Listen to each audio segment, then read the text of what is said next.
5 messes par jour et 200 célébrations annuelles à Notre-Dame. À ce rythme, mieux vaut une logistique bien huilée. En coulisses, ils sont 50 salariés et 200 bénévoles à veiller au bon déroulement des offices. Une grande partie de cette organisation repose sur les sacristains chargés d'allumer les cierges et de préparer tous les objets du culte. Calices, burettes, ciboires, il ne faut rien oublier, des accessoires les plus sacrés aux plus inattendus. La petite télécommande, tout simplement, pour déclencher un petit carillon qui marque ce temps où on élève le pain et le calice, où il y a le vin, le corps et le sang du Christ. Avec 14 millions de visiteurs annuels, Notre-Dame accueille plus de monde que le Louvre, la Tour Eiffel ou encore la Grande Muraille de Chine. L'un de ses principaux attraits, le grand orgue. Pourtant, au quotidien, c'est le plus petit, dit de chœur, qui accompagne les chants. Une tradition apparue après la Révolution pour pallier le manque de musiciens de culte.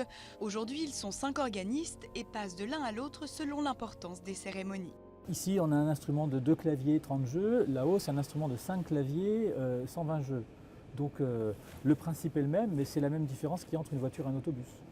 L'organiste, maillon essentiel aussi pour la maîtrise, qui interprète les chants sacrés.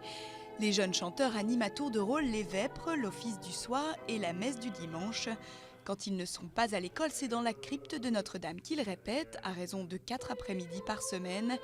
Une activité amateur qui demande néanmoins rigueur et exigence pour les emmener au-delà de la musique.